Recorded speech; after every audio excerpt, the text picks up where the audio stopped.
So, hello everybody. It is me, Demetra Kaye, and I am sitting here with Donovan, the recovering Democrat Sadiq, also known as the Black Yul Brenner.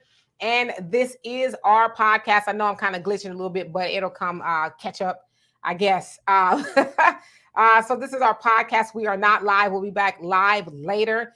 Again, we are not live because I know a lot of times people in the comment section, they're like, hey, we're talking to you, and we don't respond. Last week I uploaded the video, but I didn't upload it as a premiere where everybody could watch. So it kind of got uploaded wrong. So this week I'll try to do it right. Not sure what happened there. But anyway, thank y'all for joining us. We are going to talk about three things today. The first one is it's kind of all over the place in Houston, probably. And, you know, I've seen it on some of the blogs, but apparently the owners of the Turkey Leg Hut, they are getting a divorce. Of course, you guys are familiar with the Turkey Leg Hut, and I'll get into that in just a few.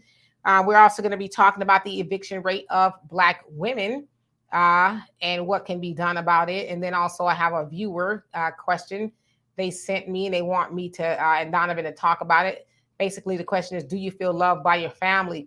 What happens when you don't feel included by your family? And so that's what we're going to talk about. Donovan, what say you? All right, welcome to the Demetra Kaye podcast. Good to see you guys listening in. If you're on your car and your traffic, do us a favor, hit that like button when you come in and watch the show. We really appreciate it. It helps the algorithm. Also, do not forget to check out Demetra Kaye on Sundays, 3 p.m. Pacific Standard Time, 5 p.m. Central Standard Time, where not only do you get to get some great information and interact with Demetra Kaye, you also are a co-host in the show. Also want to tell you guys, check out the Philip Scott show and the Philip Scott podcast. Really great information there, as well as the African Diaspora News channel. So if you guys want to know what's going on in the Black community, that is a great channel. But I am not finished. I am not finished. Also check out the African Diaspora News channel app, where we can have our own conversations without being censored. And, you know, you can say what you need to say and how you want to say it the way you want to say it. So check out the African Diaspora News Channel app. Great platform to start with. I also want to tell Houston today is election day. Welcome, welcome, welcome. We got to get Sheila Jackson Lee in there. This woman, Sheila Jackson Lee, and like I said, for me, I'm in California, so I can't vote. What I say really doesn't matter. But I want you guys to think about this. This woman spent 28 years in Congress, 14 terms in Congress. If you look at her congressional record, she does not have one thing specific to the Black community. If this woman becomes mayor, you actually think she's going to care about the roads, the crime, the flooding, the issues that affect Houston? She lives right there in Houston, I guess, in that area. And if it didn't bother her, then why would it bother her now? So I hope you guys vote the right person in. We need to start retiring these people. 14 terms in Congress, and the only thing that you can say is, I recommended a study that I got from John Conyers after he passed away. Wow, what a record. Absolutely. So again, I'm kind of glitching a little bit, but I'll catch up. I'm not sure what's going on. But anyway, let's get into it. So it was discovered yesterday, about 24 hours ago at this point, that the owners of the Turkey Leg Hut, I guess they are divorcing. Sounds like she, being Nakia, filed for divorce in May, and it's all kind of coming to light. But let me actually move this banner so y'all can see it. Oops. There we go. Okay, so this was all over the internet, if you will. So she is considered to be Slim's World, and she is Nakia, Slim's World, and she posted to my right. It says, I'm finally validating what the world already knew. Long post alert. She says, I've been quiet for so long and I can no longer hold my silence. This war that I've been fighting behind closed door, all the while pretending to the world that everything is perfect and is too much to bear. I am living in hell on earth. The abuse and manipulation, the lies, the deceit, the gaslighting, and narcissism have become unbearable. The world thinks he's a man who stands on business, but y'all are sadly mistaken. The man that me and my children know is cruel, abusive emotionally and mentally, and completely void of any emotion. From the time we wake up till the time we close our eyes each night, we are literally in a fight for our peace and sanity. I can't admit that I've played my part in hindering and hiding his behavior, but today I'm finally choosing me. I'll die behind this truth and I'll lose everything to finally have peace. I brought light to his life while he came into mine to destroy not only me, but all who love me. I'm finally closing this chapter, but I know the battle is about to commence and I'm ready. I know after I win this war, I'll finally have my peace. There are so many more chapters to my story, but this one is officially closed. I'm going to need all the support I can get, but I also know God has me with love. So again, that is his wife, or soon to be ex-wife, I guess. That was her statement. Okay, so we'll get back off into that in just a few. He being Lynn, and their name is Nakia and Lynn Price. So Lynn, he goes on to say, during this challenging time, please know that I truly care for and love my wife. I regret failing to meet her expectations, but today I promise you to do better, to learn, and to make sure not to let this happen again. You are my partner who deserves to be treated with love and respect, and I failed you. On behalf of my children, I ask members of the media and all patrons of the Turkey Leg Hut to continue to support the business that provides for my family and to continue to respect and consider responsible judgment during this difficult time. We ask you all to lift us up in prayer as we make necessary adjustments for our norms. And his hashtag is a bigger picture. I love you, and I know I have work to do on my end. Okay. So for those of you guys who are watching, you're probably like, what the heck is the Turkey Leg Hut? Well, the Turkey Leg Hut is a wildly popular spot, restaurant out here in Houston that celebrities have gone to, everyday people, you name it. I've gone a few times. The food is extra salty if you ask me. But, you know, when people come from out of town, they want to go to the Turkey Leg Hut because they've heard of the Turkey Leg Hut. So we go, and I endure the food, the high blood pressure food or whatever. And so, from what I understand, it is a multi-million-dollar venture. They have a restaurant, and they have like a food truck, and it's the daiquiris, and so they got a conglomerate of stuff going on. Depending on what time of day you go to this restaurant, you may not be able to get in for hours. Anytime I have just driven by the restaurant, depending on what time of day it is or what day, the line is wrapped around the block of people waiting to get in. Inside, it's got the, you know, a DJ, the music is terribly loud. And, you know, so it's got this, you know, vibe going on and all of that. Now, I don't really want to delve into a lot of rumors because I don't know a lot about these people. But it has been said that he has been unfaithful. And I remember when Donovan and I were on the war zone with the late Gary Monroe, we actually talked about the Turkey Leg Hut situation. And there was allegations that he was cheating because you also remember when they changed the dress code, they were saying that women were going in there scantily clad, you know, naked with holes and stuff all over the clothes. But the other allegation was that he was caught with a woman and, you know, all of that. And so they were trying to say that the wife was a tyrant and putting this dress code in place because her husband had a wandering eye, per se. Now, these are, I'm just telling you what the word on the street is. So I don't really want to engage in gossip, but it's kind of been that that has been said for a while. I've even saw something, and I won't repeat it because I don't know if it's verified or not. So I don't want to get into that. But nevertheless, they have been around since 2016. It sounds like they started off very small at some rodeo or something, and then it just kind of blew up from there into a multi-million-dollar venture. He is also a Jack Yates alumni. Of course, y'all heard Gary talk about Jack Yates. That was his alma mater, and it's a very popular high school that's out here. A lot of famous alumni have come from that, and I guess you can consider him to be one. But yeah, unfortunately, that's basically an NFL farm school, basically. Okay, so also the restaurant is facing a copious amount of lawsuits from vendors and investors. Vendors saying that they have not paid their bill. One vendor saying that they owe about I think about $1 million or so in bills, and some investors said they were supposed to be paid out. So it's a lot of other chicanery, accusations, if you will, going on. And so here we are. You know, she's getting a divorce, or she's divorcing him, but she's made some pretty, you know, strong allegations. Now I have seen people say, "Oh, she said he was beating her up." But if you read this, she never said anything about him abusing her physically. So I think people just putting a little bit on it to get clicks and likes and stuff. But she did most definitely say that he was emotionally and mentally abusive to her and the children, and are cruel. So with any case, you never want to hear people getting a divorce. So Donovan, what say you? Well, I got a lot of questions. Like I said, I'm not from Houston, and I remember Gary was bringing that up back in the day, and talking about that. And there was issues at the Turkey Leg Hut in regards to dress codes and how people are coming in there and doing that. And when you're a married couple, and you got a business together, that could be a problem in your marriage, because men are going to be men. Men are visual. That's just how we are. I'm not making excuses for what he was allegedly doing.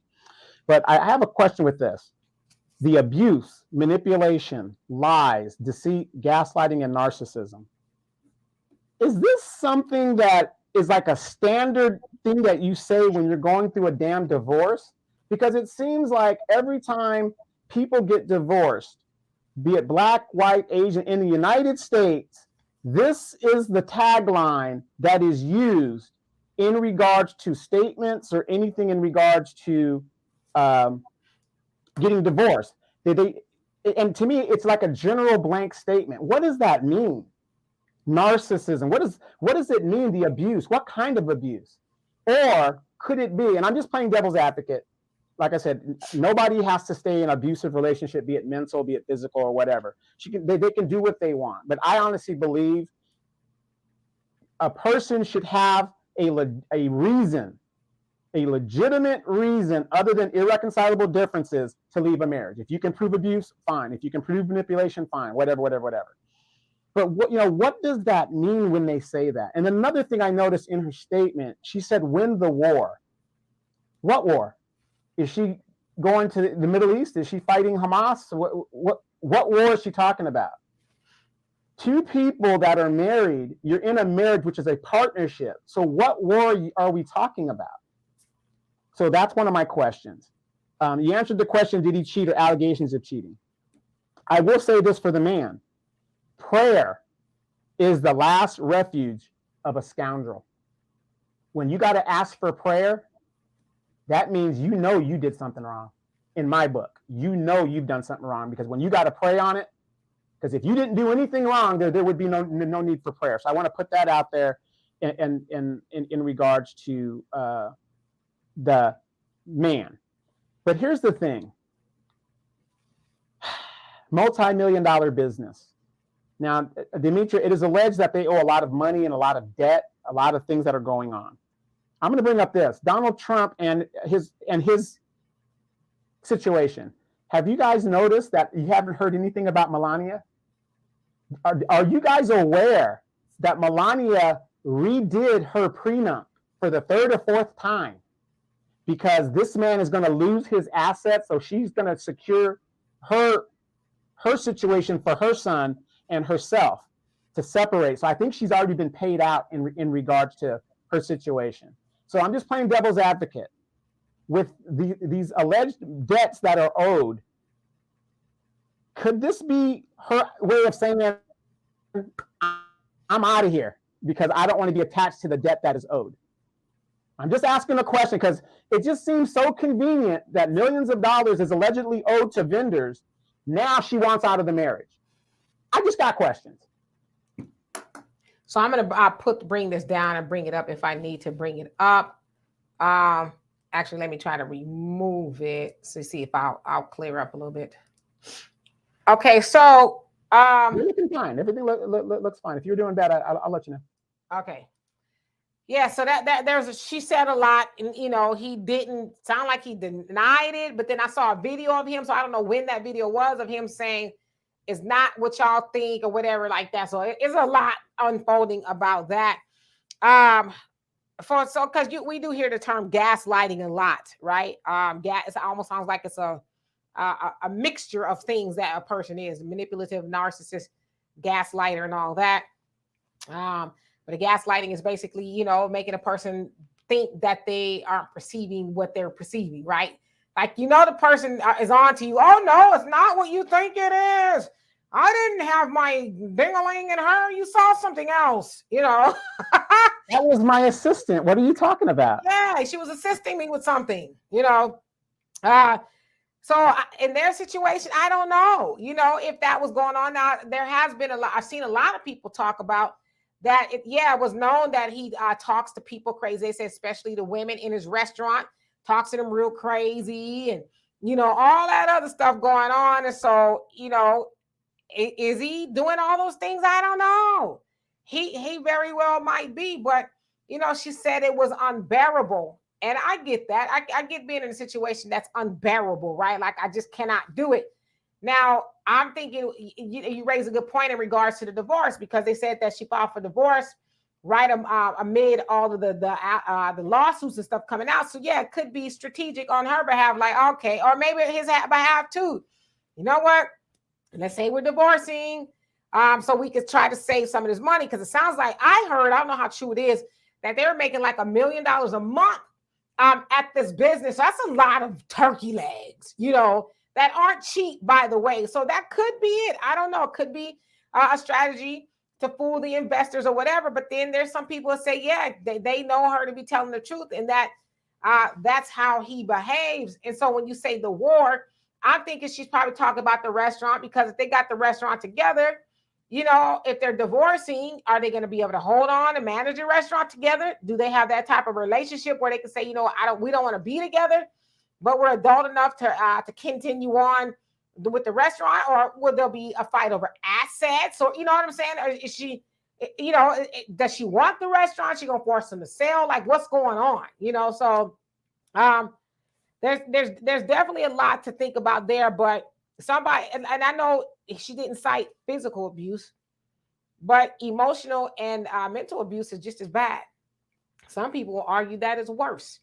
And you think about somebody, from what I've heard about him, he's got this big giant ego. He's not a bad looking guy. He's, big and brawny and all of that. So you add that in with an ego and a little bit of schmoney, then of course, he probably thinking I can get who I want, do what I want to do. It's like Denzel in Training Day. I'm King Kong, right.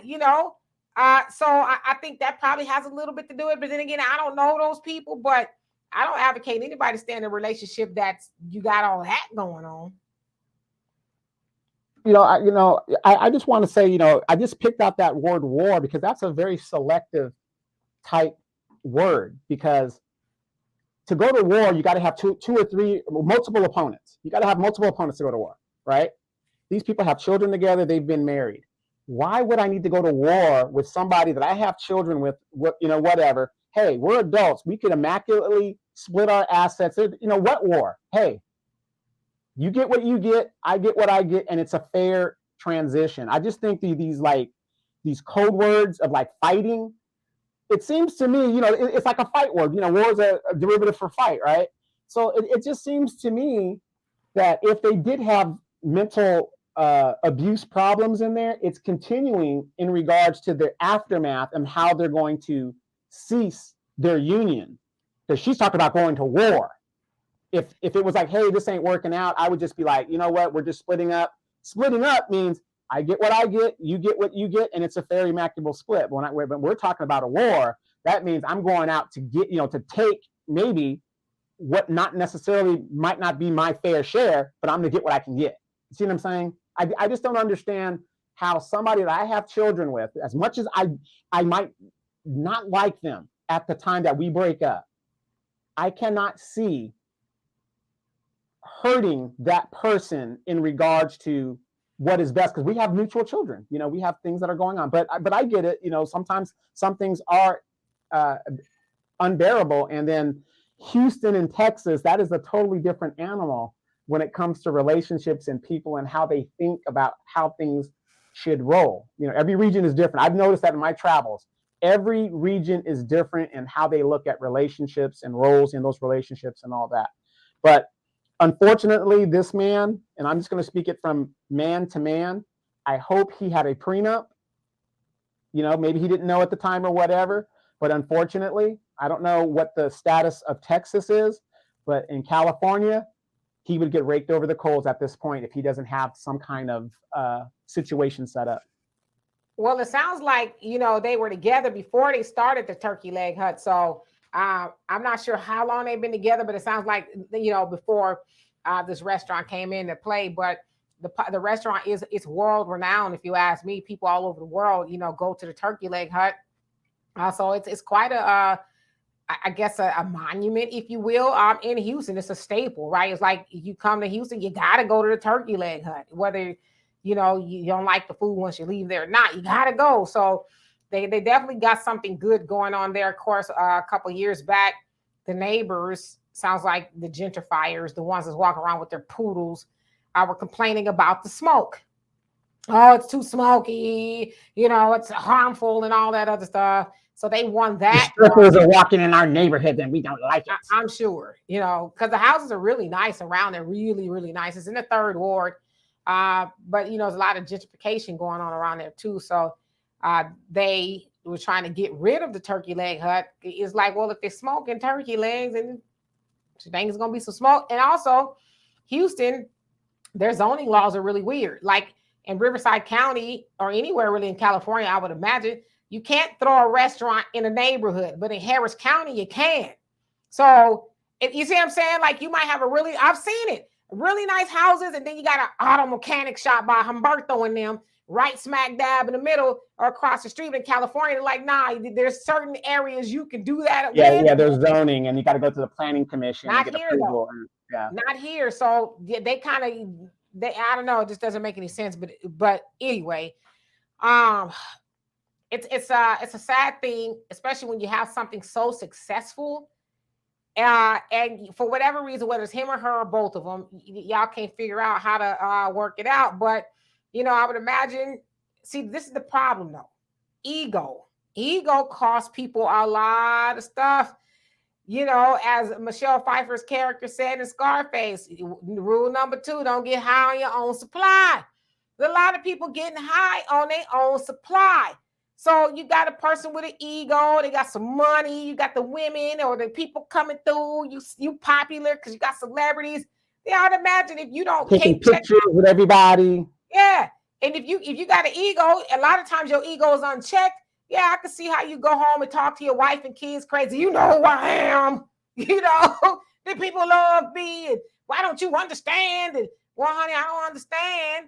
You having to flirt with all the women that come up in there. You know what I'm saying? But I listen, this is all speculation. I don't know these people, but I'm saying just kind of from what I have heard and things like that. And even from his statement saying that he blew it, he gonna try to do better. So it sounds like there's some, culpability that he's admitting to on his end. What? I don't know, but you got to value your family more. You got to value your family. You can't. That's what happens, I think, when you put money and clout and status over your family and your wife. Then, but then when it all goes to hell, which you got a bunch of thoughts, chasing you. I'm sure he's probably spent if that's true, because that's what the word on the street is, that he's a womanizer. So if he's spending all this money outside of the home, what are you doing it for? Are you trying to make any of these women your wife? Are you just out there just putting your turkey leg in other people's sauce? What?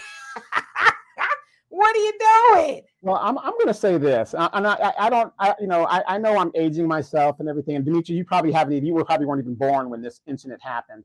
Remember the beautiful Melba Moore? Yes. Remember what happened to her? She gave all the power of attorney to her husband. The guy divorced her secretly. He was in charge of Bofius Records that had Freddie Jackson on it, and all. They had their own little group. Mm-hmm. And this guy took all her money. The woman ended up on welfare and all this other stuff. My point is this: if I was that young man with my wife, and people say it all the time, Johnny Taylor, it's cheaper to keep her. Cheaper to keep her. When are we going to learn that? Because, okay, you're in this situation, you have a successful business, but if they can't resolve this stuff immaculately between each other, that business allegedly may not exist because of the assets being split, or the court forces them to sell it. I don't know if they're a chain yet or anything of that nature. And then, it's brothers, there are so many women out there. I know the temptation is there, but we set ourselves up for failure, fellas.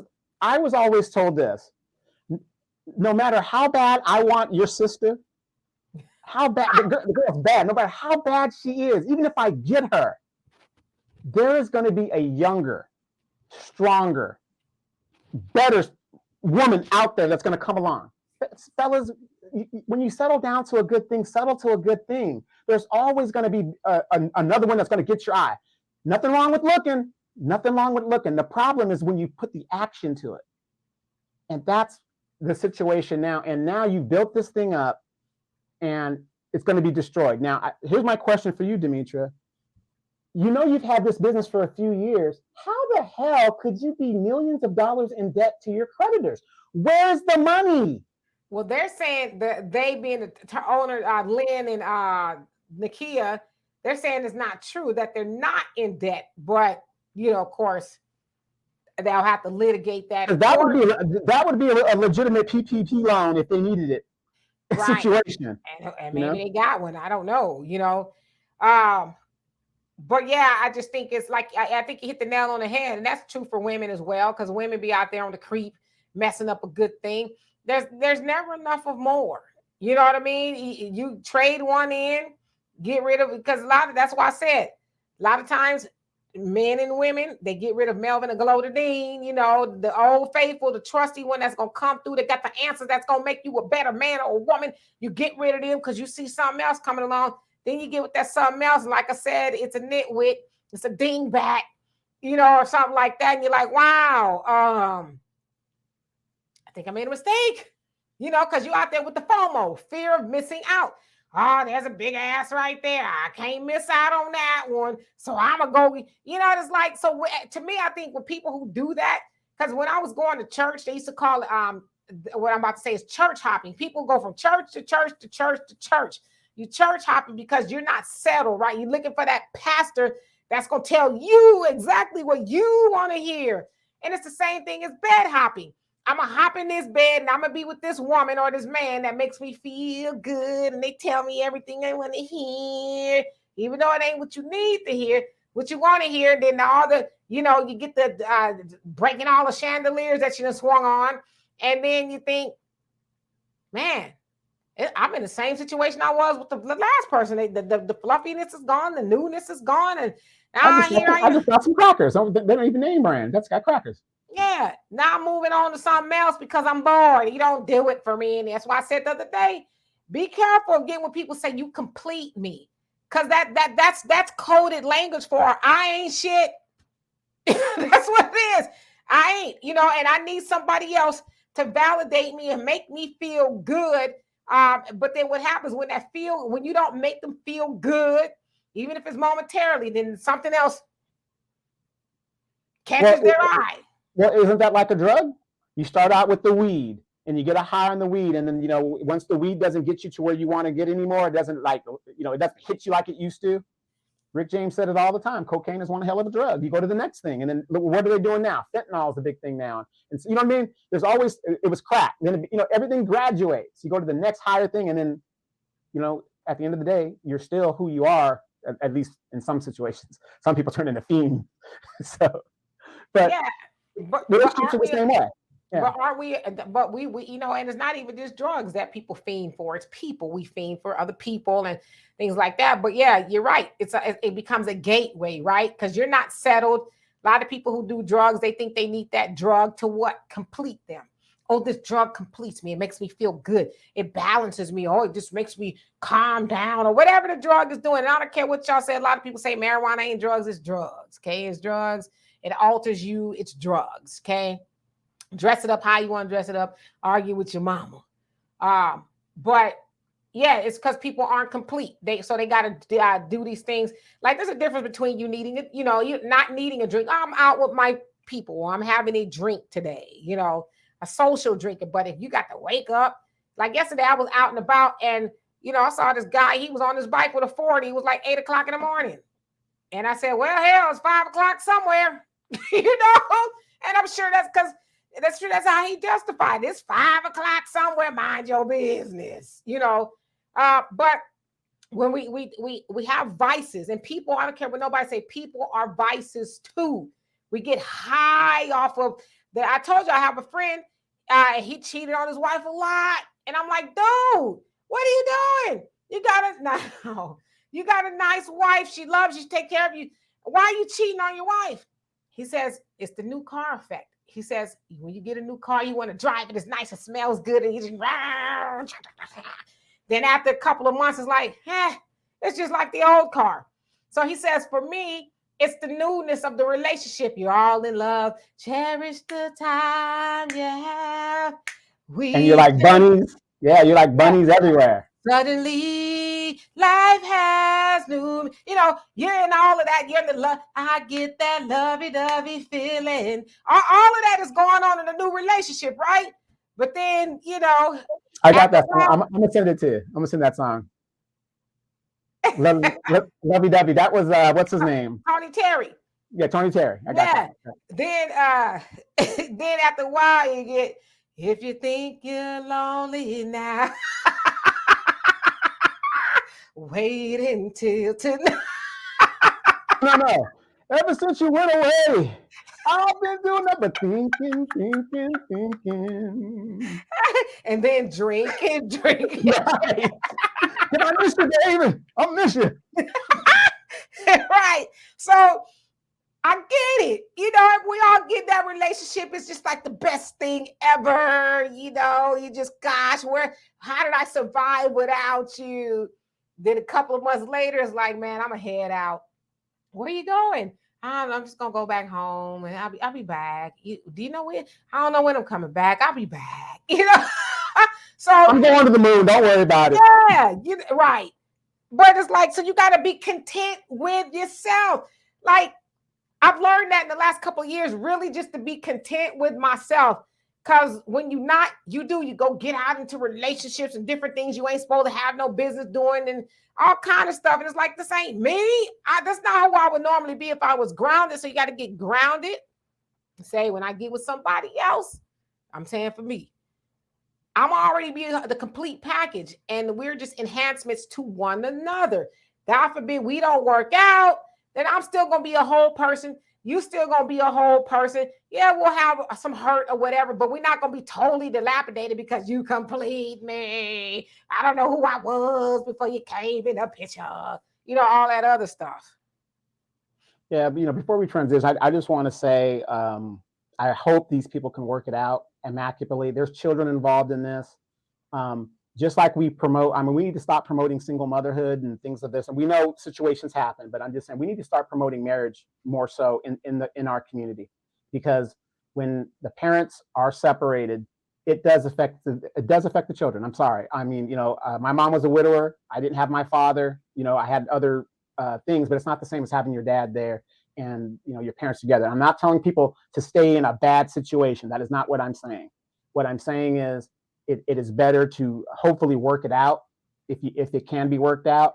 Right. And think about the children. Put your children before yourself. Donovan, people don't. No. I'm not saying stay for the kid. No. I'm not saying you, but I'm saying whether it's a man or they don't think about the children. They think about that woman or that man that's out there that's giving them that lovey-dovey feeling. You walking on the beach and all this other stuff. But at the house, you got a whole wife or a husband and children that are, you're giving less of yourself to now because now you're entertaining another relationship. But like I said, years ago, I heard a DJ on the radio in LA say, cheating used to be a day or two, like, oops, I fell into some country, whatever, But now he said, y'all having whole relationships out there.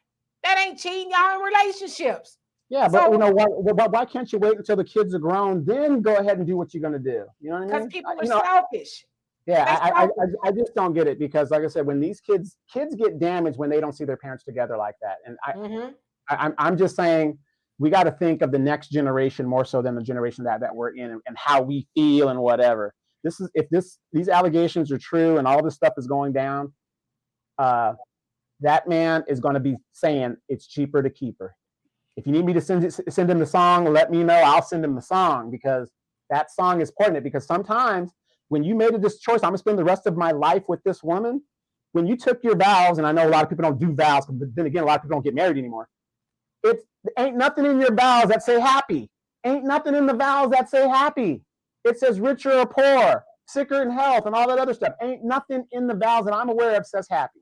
It's Happily unfortunate. ever after? Is that it, or is that a fairy tale? That's Disneyland. That's Disneyland. Yeah, yeah, and sometimes you got to learn how to get happy on your own. People do things that make you happy or make you laugh and smile, but are you a happy person if they never made you smile? If they never made another joke, well, are you a happy person? Because like me, I'm one of those people, I don't stay mad long. Like, I'm not saying I don't get mad, I do, but it ain't gonna take up my whole day.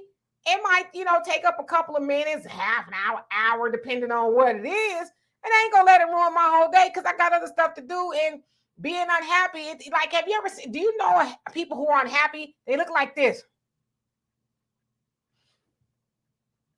They have an aura about them. They have an aura about them. Yeah, and it destroys your looks. It really does. And I was telling somebody that yesterday. I said, I don't do drugs or drink because I'm vain in that way. I know that drinking and drugs, whether you're smoking marijuana, crack, whatever it is you doing, it ruins your looks. It just does. So I listen, I'm already going against gravity at 52, and the last thing I need to do is have a plume of weed smoke around me, getting in my pores. I don't need that.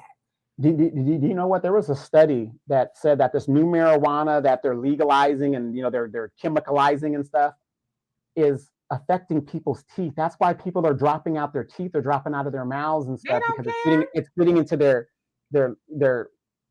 I guess it's a quicker way to get into the bloodline. Yeah, and then you just see they got the black lips and stuff. It's like yeah, and then people don't realize it'll jack you up. Now, you ladies, trust me. Look at the difference of somebody who has a mouthful of teeth and women and people that don't have a mouthful of teeth. Significant difference. Significant difference. It's all fun and games, fellas. Those are the guys in the military. The gummy bear is a great thing, but you don't marry the gummy bear. So. Yeah. So get happy on your own, and if you are an unhappy person, let me tell you something. If you are an unhappy person, don't get in a relationship with somebody because you're gonna make life hell for them because you're gonna expect for them to they just don't make me happy no more. That wasn't their job in the first place to make you happy. You gave them a job they didn't sign up for to make you happy. Go to the relationship happy, but if you're not, stay your unhappy ass where you're at until you get happy. Because it's not fair to expect for somebody else to make you happy and then you charge it to them when you're not happy, and then you go off and you cheat or you leave or and you get under the false premises that, oh, I'm with somebody else, so now I'm happy. No, you're not. You with the illusion of happiness. Happiness comes within you. You go to bed happy, you wake up happy, and you live your day happy. It's just the way it is. And happy, it ain't tied to money makes you happy, but that's not it. Like, happiness is something outside of money. I don't think people understand that. Happiness is, if I only got $1 to my name, I'm still gonna be happy because you know what? I could have no dollars. So I'm gonna be happy. I'm gonna rejoice. I'm gonna be glad, right? Like it's saying in the Bible or whatever. Be happy and rejoice and all that other. That should be who you are. Imagine if everybody was like that. Try to anyway. The world would be a lot better place. Yeah. Unfortunately, if this divorce goes through, the court system is always lean in the favor of the woman and who has the children. So it's going to be a hard lesson to learn, but it's a lesson you need to learn. Yeah, and if she's saying that he's not a nice person, man, you might need to go talk to somebody. You run around with an ego, talking to people crazy and stuff, and you might need to go get that fixed, some therapy, some something, whatever it is. But you do not have the right, whether you're a man or a woman, to make other people's lives hell because you think you more than you ought to. Yeah, you something to them thoughts out there. Because they don't have to come home to you and put up with the real you, like Nick and Giovanni said to James Ball when they were having a discussion, and it's on YouTube. I forget the name of it, but James Baldwin was kind of saying to her that it's tough out there in the world, and this, that, and the other. And she says, but yeah, you go to work and you lied to the cracker. That's the word she used. You lied to them. He says, well, because they were like kind of putting themselves in the position of a husband and wife. And he says, well, I have to, I got to go and fake it with him. She says, well, come home and fake it with me. Come fake it with me to pretend with me, at least so we can get these children out of the house and raised off to school. Then we can deal with that other stuff. But she said, it's not fair that I get the real you, the unhappy you, while you out there and you showing the white man all 32 of your teeth, you know, but then come home and give me hell. She said, fake it with me too. Yeah, you know, and the same thing with you know, the ladies too. Like I told you a couple of days ago of a young lady that's thinking about leaving her situation, and I told her, you know, not saying that she can't have this and all that, but I told her, stay in your marriage, stay in your marriage. It cannot be that bad at this point. Unfortunate ladies, I'm sorry. There's something wrong when you hear grandkids say, "Grandma and her boyfriend." There's something wrong with that. You know, that just doesn't jive. You know, in That's my the head. rate I'm going. They might hear that with me. I'm just playing. Yeah, I can understand if you're a 35-year-old grandmother or something like that, but the child would still be infantile. But you know, ladies, especially when you're older in my age bracket, yeah, you got the BBL, you got your body or whatever you're doing, you know, and that's great. Stop competing with these young girls. It's done. You're going to leave your marriage of 10, 12, 15 years because you want to go out there for something that really you can do with your husband. And that's why I would tell you, Donovan, all the time. I'd be like, I know some of these women you talking about, you throwing away a good old man. Yeah, he ain't perfect, but he perfect for you. He loves you. Y'all throwing away these men and these women like me who did nothing, absolutely nothing, deserve to be out in these single streets. I'm watching y'all, you know, throw away these good men. It's like, damn, we trying to get where you at, and you, I don't, you know. False expectations. I mean, I'll give you a good example. If you're 56 years old, what makes you think you can get better than what you've already gotten? You've lived a whole lifetime. You're not going to live another lifetime. You're 56.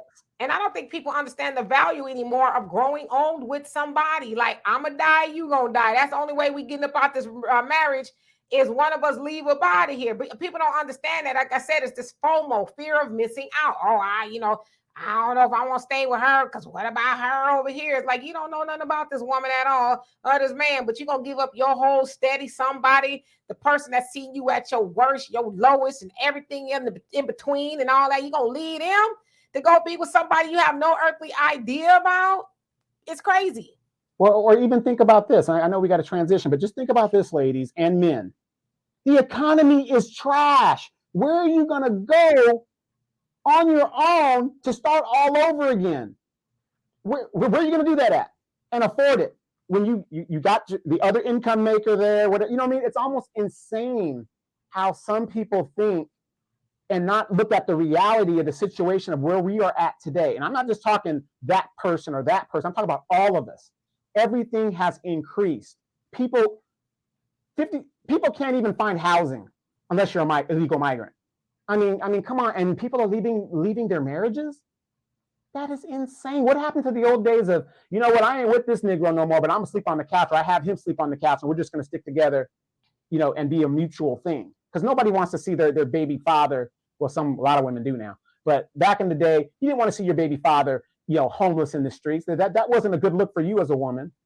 And vice versa, fellas, you didn't want to see your woman on the blade. That wasn't a good look for you. You know what I mean? So, you know, you kind of try to work it out. And we got to get back to that. Family should be number one, if at all possible. Well, I'm glad you brought that up, brother, because we're going to transition to our next conversation about homelessness as far as women. And I actually got this idea because I saw you lamenting about it on your Facebook page. And matter of fact, I took a screenshot. Let's see what you said exactly, because I don't want to misrepresent anything that Mr. Sadiq has said. So you were at Adrian Mitchell Park, the park that belonged to a good friend of yours that was killed in the Gulf War. Okay, that you were very instrumental in getting that park there, which is right around the corner from your house. I want to give you some context, okay? In fact, I was there with Donovan when they rededicated the park to her, and they paid homage to Donovan as well, because he was like, y'all need to get this park together. She was my friend. This plaque has been missing. Somebody stole it years ago, and y'all need to make sure y'all get her another one. So I was there. It was a nice ceremony, very nice. But anyway, back to what I was saying. He says, so tired of seeing all these Black homeless substance abusers. Damn. If Blacks are only 14% of the population, which is not true, how are we over 50% of the homeless population across the U.S.? Yet we can house illegal immigrants? or migrants is what you said, and give them all the resources they need. Close to 1 million homeless veterans, and nothing is done for them. National disgrace. How does any of this make sense? So you're right. Especially as far as Black people, we are among the most homeless in the United States. Is that about 50%? I know in California it's probably that or more. So yeah, we don't make up the largest population, which is true. And so a lot of that is, like you said, is joblessness, not making enough money. Some of it is substance abuse and things like that. Now, particularly talking about the Black woman.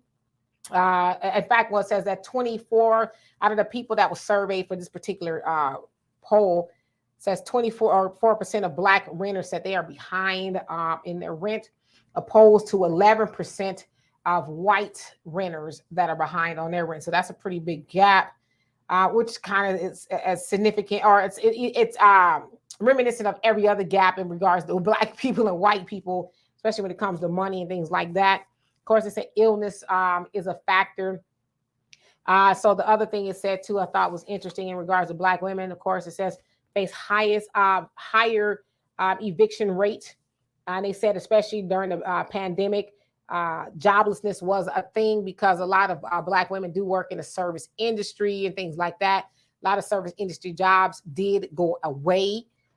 Of course, they say there's obviously a wage gap there in regards to what women are making. I don't have the numbers off the top of my head, so forgive me. And then it says 68% of Black mothers are the sole breadwinner of their home. So that to me was very significant, that 68% of single mothers are the sole breadwinners of their home. So they're basically 68% of Black single mothers.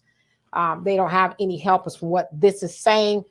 So as you said to Donovan, this is going to get worse. This is going to get worse. And we're seeing it every day. We're seeing jobs, businesses closed, people are being laid off. It's just a lot going on. And unfortunately, not just Black people, but people in general aren't paying attention. They're not reading the tea leaves, or, even really, because we're absorbed with so much other stuff. We're absorbed with what's going on the internet. This celebrity said this, that celebrity said that, and it's like, are you paying attention to what's going on in your own household, in your own neighborhood, or any of that? Do you see here? Are you learning about these job closures and all?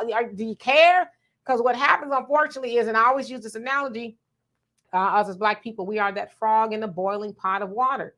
The frog is in the water and it's cold at first. It's like, ooh, this is kind of chilly, but it's all just. And somebody turns the fire just a little bit. It's like, oh, it's getting kind of warm in here, but it's cool. It's cool. It's cool. It's all right. It's all right. Eventually, the water gets turned all the way up, and then the frog boils to death because it kept adjusting to being in a bad situation, in a dangerous situation, and pretty soon it boiled to death. And so that's kind of us as Black people. The fire keeps getting turned up, and for whatever reason, we keep ignoring the warnings. We're not heeding the warning signs. And so in 2023, the pot has boiled over. And for whatever reason, we're not connecting that, because as they say, when America catches a cold, Black people catch a flu, right? It gets that much worse for us, but it's still not connecting. We're still involved in the things of life, Blueface, Krishan, and that person, and this, what I'm saying? The poor migrants, the poor Israelis.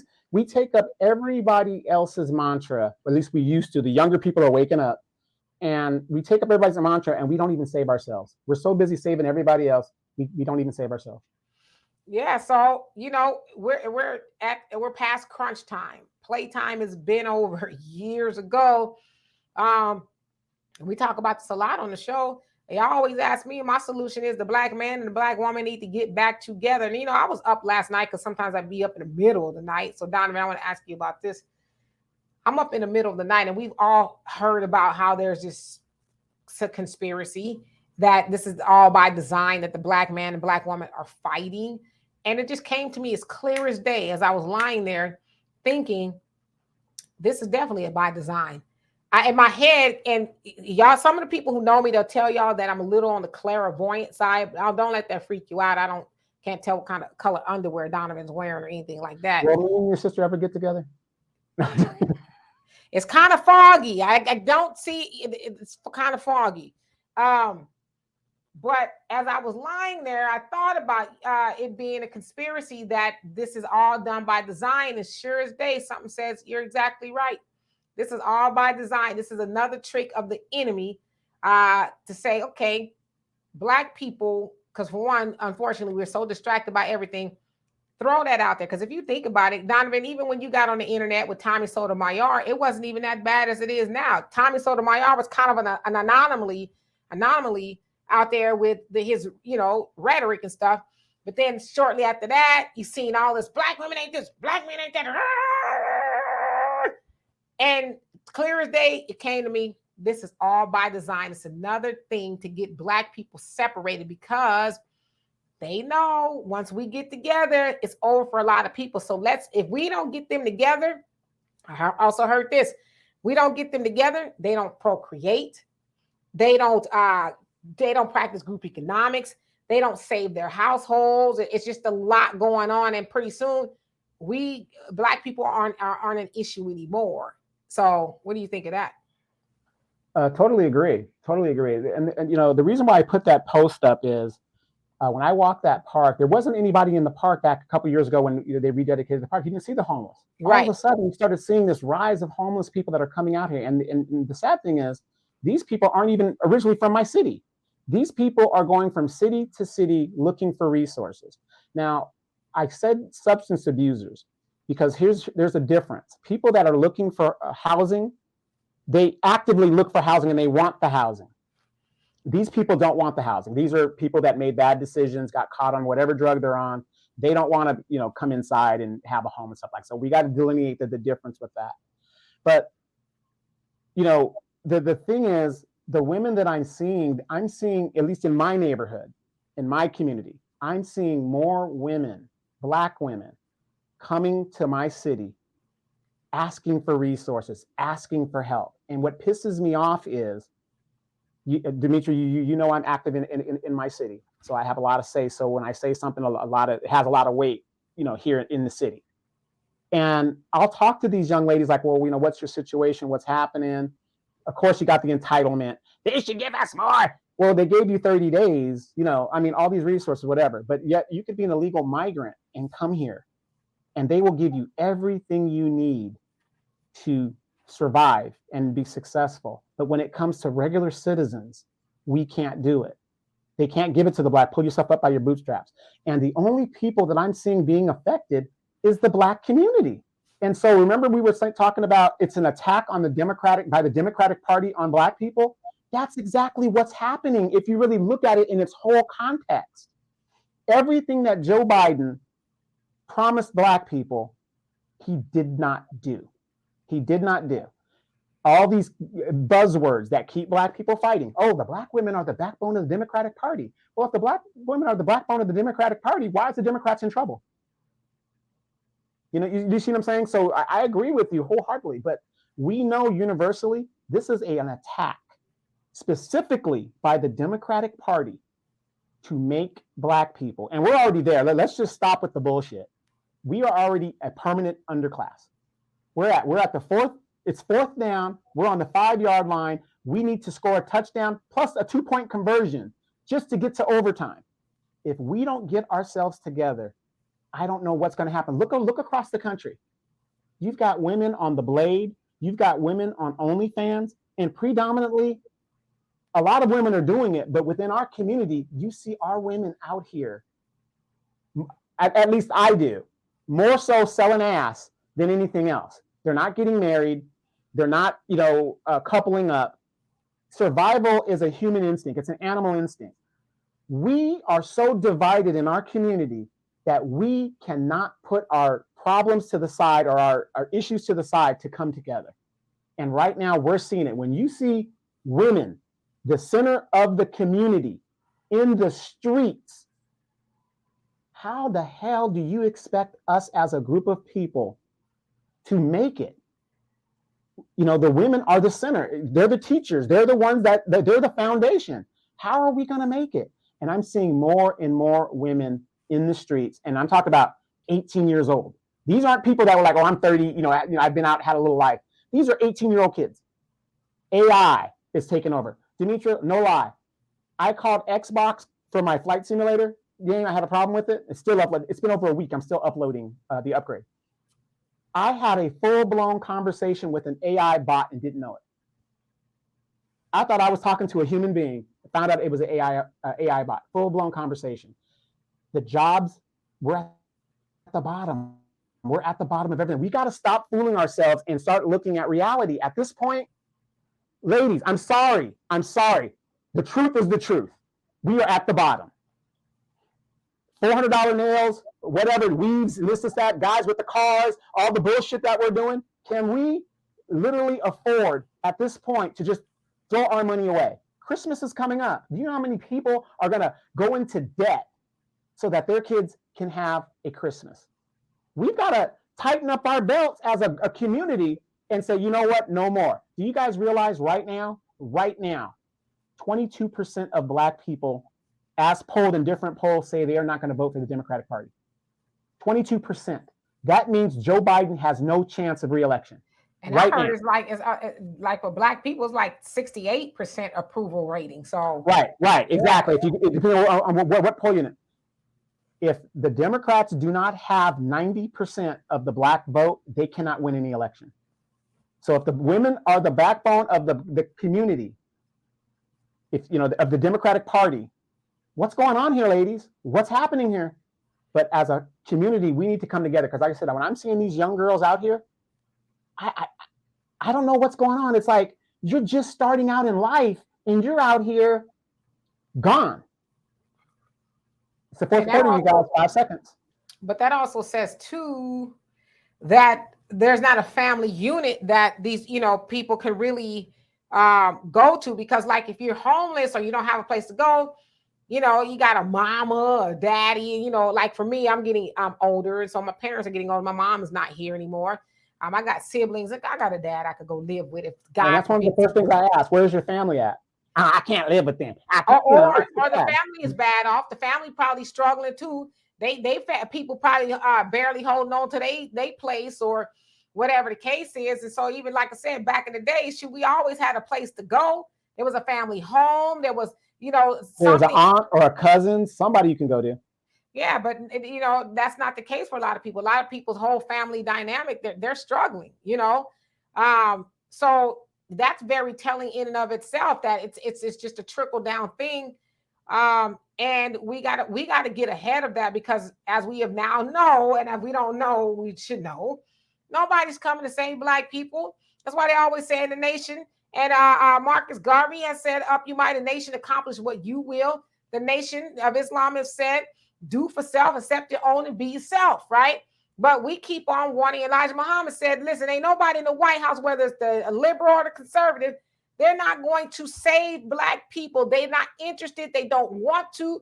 We have to save ourselves." But as you said, Donovan, Black people, we keep getting rammed down and having rammed down our throats, especially by the Democratic Party. Y'all need us. The little bitty crumbs we giving y'all, the little carrot, y'all need that, because one day we're going to strap on the cape and we're going to come save you. And it's like, well, damn. Really? Honestly, if you want to just keep it a buck, the Democrats have not done anything for Black people since FDR. Yes, I said FDR in the 30s. And he only did that because he needed Black people to be president again, right? His wife is the one that said to him, "Hey, honey, you need to go start talking to the Negroes," because he didn't want to take pictures with Black people, none of that stuff. And she says, you can't win without them. Y'all got to remember, too, back then, the Great Depression was going on and everybody was struggling. When he came up with the New Deal, it did not originally include Black people. But his wife and other advisors said, you got to include Black people because they can vote. We were disenfranchised, before Civil Rights, the Voters' Rights Act came in the 60s, where we could still vote. So that's how we ended up, again, being Democrats. But that's really the last time that they did anything for us. And so Black people, even 2023, we're still holding on to that, thinking that somebody outside of ourselves is going to save us. They are not. Only thing that we can do, like Black people, we do save things, but we save other people. We save the Democrats, and then the Democrats will save everybody else. And then they thumb their nose at us until the next time they need us. But we have got to save ourselves. You got family members out there in the streets. Stop being prideful. And if you out there on the street, stop being prideful. Go knock on your mama door, your uncle, whatever. If they have y'all, you know, bring them in the fold and help each other get up so that we can save our people. But no, listen, they're not interested, okay? They're not interested in saving Black people. Right. Remember that meme? Everybody thought it was a joke when you see that SUV and the person thrown out. As it seems like the SUV is going. That's how we were in an abusive relationship with the Democratic Party. But, that's why I'm saying when people talk about abuse, manipulation, lies, deceit, gaslighting, and narcissism, that sounds like the Democratic Party toward Black people. How come Black women aren't noticing that? And I'm not the Black people in general, but and the thing is, and here's another thing before we transition to the other one. They keep telling us we're 13 to 14% of the population, which is not true. You can't, for 60 years, we've been 13, 14%. That means either there's a actual genocide going on in the Black community, intentional by the United States government, because we got to grow. We have to grow. So what we got to start doing is we have to start having babies. And I'm not talking about irresponsibly. The average Hispanic has 3.5 children per family. 3.5. Those migrants that the Democratic Party has let in, the math has already been done. It's a simple math. Because remember, the people that are here illegally, they can never be U.S. citizens. But guess what? Their children can, that are born here on this soil. In New York, they're saying there's over 3,000 babies that have been born since the floodgates have been opened by Joe Biden. Now, you guys say, well, it's only 3,000. Guess what? They have parents. Because of the kids that are citizens, they are now anchored here through their children. We are going to be displaced. The next generation will be displaced just by sheer numbers alone. We have to come together at this stage of the game, you guys. Whatever our issues are, we've got to come together. I know women, my body, my right, whatever, and that's fine. Whatever you guys do, you do. But we've got to start having babies. Y'all got to start having babies. I'll hold them. He's so cute. Well, whatever you can, fluff girl, whatever you can do. You know what a fluff girl is, right? I don't know what a fluff girl is. I'll tell you after the show. Okay, yeah, because yeah. So we got to save ourselves. It's really that simple. It sounds simple. It is. We just got to do it. We got to get the enemy with their technology out of our heads with the bullshit. Excuse my French, but we got to stop listening to the stuff on the internet, the gender wars and all that other stuff. Because stop voting parties, start voting issues that are for you. Yeah, because no other race does what we do to each other, and they don't do it publicly anyway. But we do it, and we're not even ashamed. Like back in the day, our people have some shame. We don't have no shame. We talk about any and everything out in public. We go out and looking any old way in public. We just like our ancestors. Now, when I say our ancestors, I'm talking about my mama's generation. There's things that they would not do. I'm not saying they didn't do it. Like I know that my mama and her homegirls and Glodadine and all them, I'm sure they had a little powwow every once in a while when a man got on in there. Ain't shit, But they didn't get all out in the public square and talk. Girl, let me tell you. They said it to each other, and then they went home to their man and say, "How you doing, baby? I'm doing good." They done vented to their homegirls, and that's as far as it went. But nowadays, it's think pieces all over the internet. Or I'm gonna tell you what's wrong with the Black man and what's wrong with the Black woman and all this other stuff. But we now we wear that stuff like a badge of honor. Yeah, I hate Black men, and I hate Black women. We need to go get me another woman. We think that's like you bragging about that. Do you know how stupid? How stupid? I love that word. Now, back in the day, they tell you, oh, it's not nice to say you're stupid. It is what it is, okay? It's stupid. And you are stupid if you're running around talking about Black men ain't this, Black women ain't that. Because what happens when there ain't no more of us? What happens then? Then you're going to be sorry that you participated in that. And listen, I know, especially for the content creators, because that's really where we seeing a lot of this at. I'm not saying Black women ain't got problems. Yes, we got problems. We Black, trust me, I'm a Black woman. Accountability. had some black women do some strange, some kooky stuff to me too. And it's like, why, whatever would you do that to me for? Yeah, so I'm not saying that, we're not problematic. We can be. But at some point in time, we got to just say, content creators, that's where I was going with this. Y'all doing this for clicks and likes at this point. Y'all are helping to tank your community for $1. And eventually, that's going to come back to haunt you. Right now, it's cute. You're getting a little checky check because you're talking bad about black women or you're talking bad about black men. Yeah, but that's going to come back on you because that's not the way it's supposed to be. Black people, if y'all, on one hand, you can't say black people are the chosen people, and then you go on the other hand and tear black people apart. Can't go on the other hand and tear black women and black men apart. So what do you believe? Do you believe black people are the chosen people? Or do you believe that black men and black women, whatever side of the fence you sit on, ain't worthy of whatever it is? You know what I'm saying? But don't do that, especially for money, because all money ain't good money. If you think I'm lying, think about like somebody like Dave Chappelle. Dave Chappelle walked away from $50 million. He says, because those people was not going to be laughing with me. They was going to be laughing at us. And I was not going to do that to black people. And you know what's the other crazy part is? Dave Chappelle was married to an Asian woman. He could have very easily said, forget black people. I'm taking this money. I got mine. But he said, I was not going to do it. And the rest has been great for Dave Chappelle. Did he struggle a little bit? I'm sure he probably did. But him standing on his morals and knowing what they were trying to get him to do, it wasn't worth that little bitty funky little, I heard that little funky $50 million. They was about to pay him. See what I'm saying? He could at least got the check and then reneged. No, I'm just joking. I don't know what it is. But yeah, no, and we're seeing that in our community with the Sukianas and the Sexy Reds and the what's the guy that got arrested for something overseas?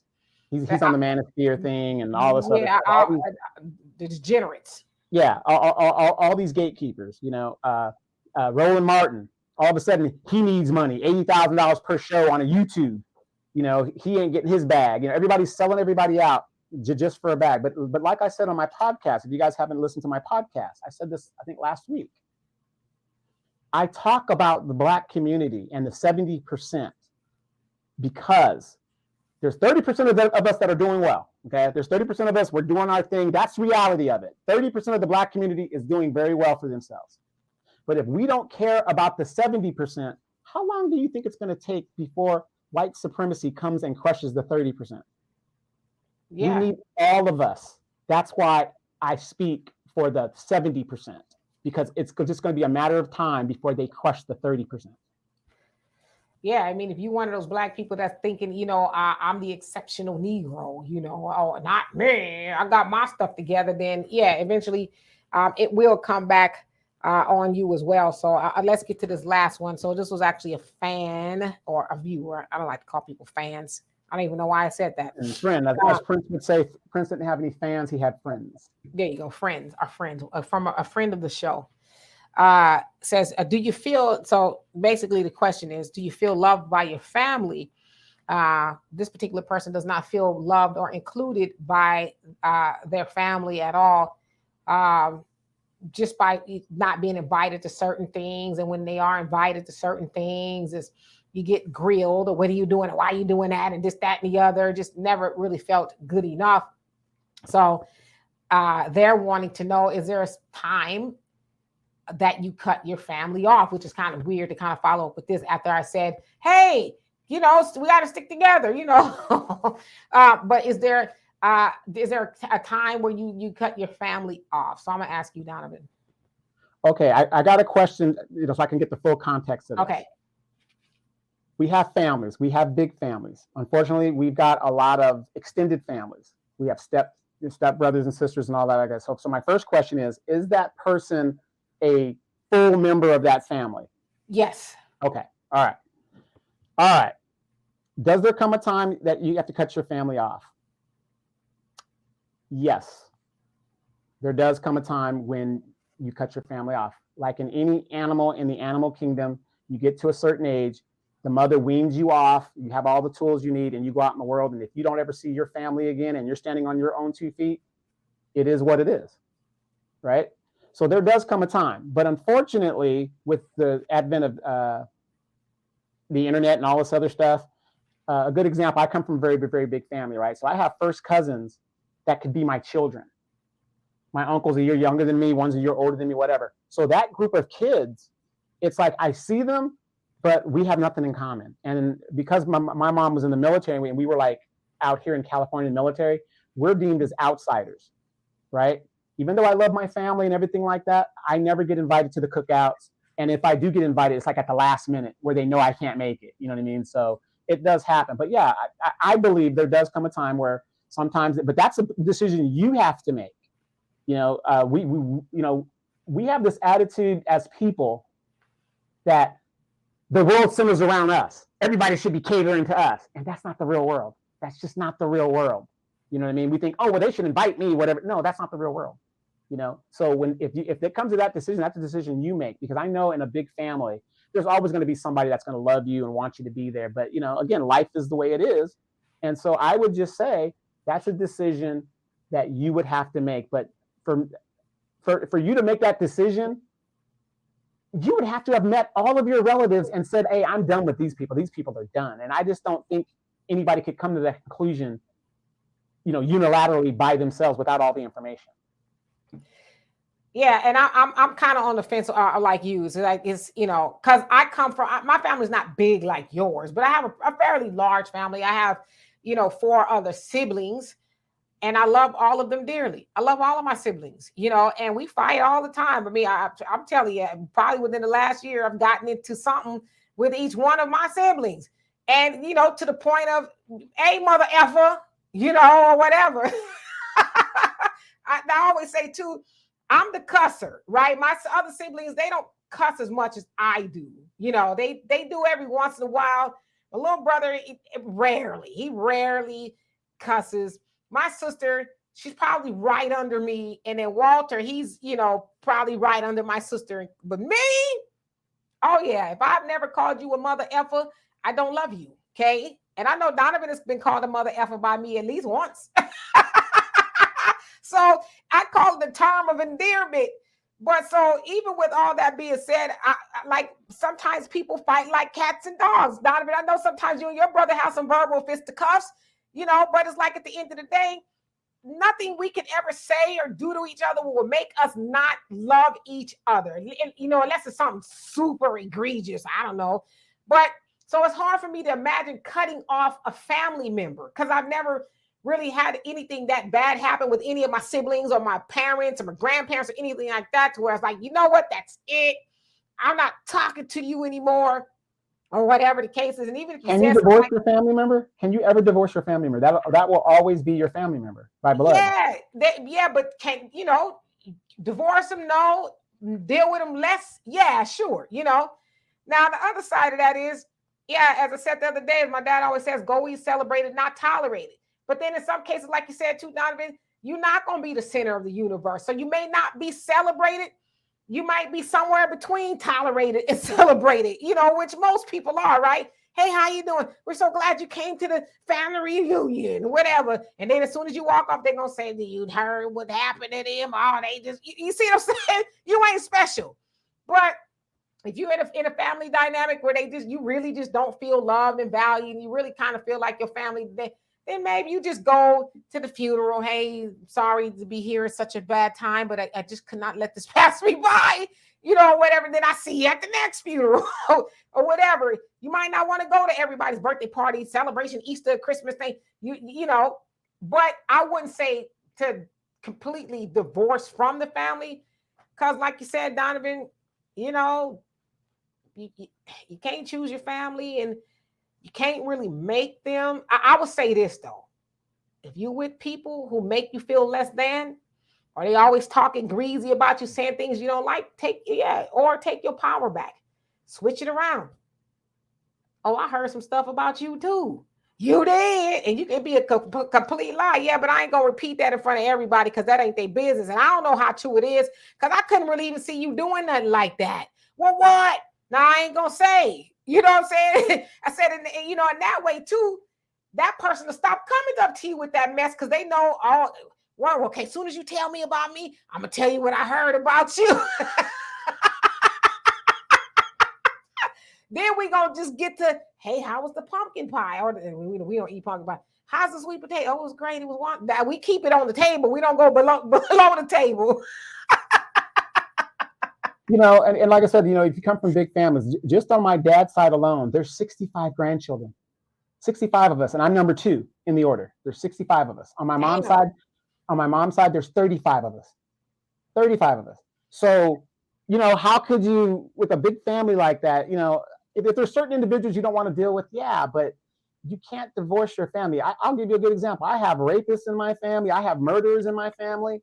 You know what I mean? I've got thoughts in my family, but yeah, you know what I mean? I hear a lot about the thoughts in your family. Yeah, I complain about it all the time. Wait, before you go, Donovan's stupid. He talk about when they try to do their family tree, and they asking the thoughts of the family. Okay, so who's the daddy in this one? You don't need to know all of that. You know, we can't even get a simple family tree together. You know what I mean? So my point is, all families have these idiosyncrasies within their families and stuff. And I can't divorce myself from that person. That's my uncle. That's my aunt. That's my cousin. That's my son. You know, there's nothing you can do about that. So yeah, to be distant from it, because Demetra will tell you, I'm 2,000 miles away from my core family. Matter of fact, I think I'm the only one. No, there's a couple of us out here in California, but I'm 2,000 miles away, and I watch the drama from a distance. That's how I can do it. For Facebook, huh? If it wasn't for Facebook, yeah. So I mean, I get it. Sometimes you don't feel loved by your family or whatever, but do you love yourself?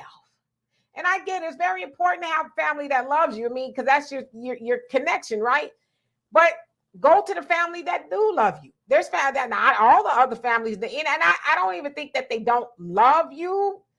I think they love you, that maybe they just, I don't know. You know what I mean? Then the other side of that too is you have to answer, and I'm not saying this is true, but I'm saying, has there been some things that you've done or said that maybe have people raising an eyebrow about you every time you come around? Oh, you know, hey, remember back in 1992 when, you know, I don't know. I'm not saying you should be nailed to the cross for the things you did back in the day, but I don't know. I would just show up to whatever it is if that's what I want to do, and I wouldn't even trip.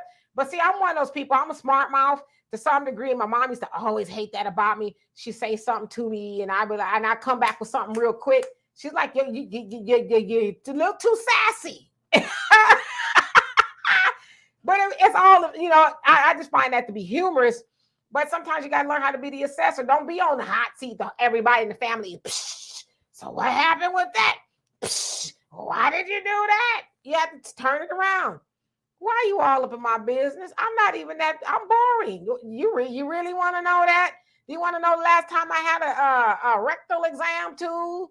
Because I can tell you, but sometimes you just got to confront stuff with humor. Like, man, go on with that. You really don't want to know that much about me. Yeah, and you know, and to me, just be who you are. You are who you are. You know, it's like my family. Everybody knows, oh, Donovan, he's always traveling. Donovan, he'll come in for a couple of days, then he'll leave. You know, I've been consistent in who I am, and you know, and people respect that. You know, I see them on Facebook. I'll like. One thing I don't do on Facebook, especially with the younger cousins, the ones that are like my children's age and my grandchildren's age, I do not comment on anything that they're doing. I just shake my head and I go like this. This is why doves cry. Right, exactly. Because if I say anything, which I can, oh, he think he better than everybody else. I just try to keep the peace and just live my life and be who I am, and everybody knows that's how Donovan is. Donovan is he's California. That's him. That's it. And like you said, be you. Don't be go around your family. You trying to be what they think you should be and all. I'ma be me. Okay. Everybody got a flossy, foxy fly auntie or uncle that's coming in the 1975 get up that they wore every Christmas from 19. Get her boyfriend with the Jerry curl still. All of that. He like, I know y'all. You know. Y'all rocking your wigs and your weaves and, you know, your toupees and all that, but I'm going to keep this Jerry curl because it's been good to me. And he's unapologetic about it. He like, I bought the last World of Curls supply that they had, the Stay Soft Roll. I own it. Back, all of it. I own it, okay? He gonna show up to be himself. You got an auntie, that may not be going with a married man or whatever the case is, but she gonna be her. You mind your business. Don't ask me who Buster is. They'll know this ain't the same man that came with me last Thanksgiving. I have some aunts that have never been married, have done things, and that I think is inappropriate in regards to how they raise their children. I mean, whole crime syndicates or whatever my opinion is, right? But I love them anyway. I love them because it's like, hey, these people are going to live their lives, and you need to live your life. So if you're worried about that, at the end of the day, your family is your family. And if everything went to pot and to hell, whatever the deal is, what, you going to knock on a stranger's door for help?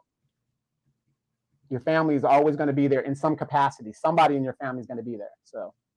Yeah, I mean, just like me and my siblings, because we grew up in the Nation of Islam. So Nation of Islam raised their children just a little bit differently. So my cousins, I didn't have any cousins on my mom's side. My mom's the only child, but my dad's side always used to tell us, "Oh, y'all proper. Oh, y'all think y'all all of that." It's like, why? Because we have a different dialect, whatever the case is. So we used to get charged with that, and it's like, for a while we felt want a little bit more for y'all, Yeah, but then we felt bad at the while. But then I got older. I'm like, hey, don't be mad at me because y'all ghetto. I love y'all though. You know what I'm saying? Ain't nothing wrong with being ghetto.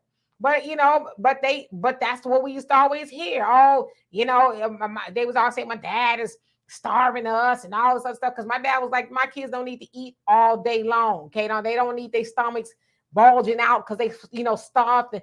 And so they would think that my parents was abused and that's how they malnourished and all, all that other stuff, right? So, my dad is like, and so what?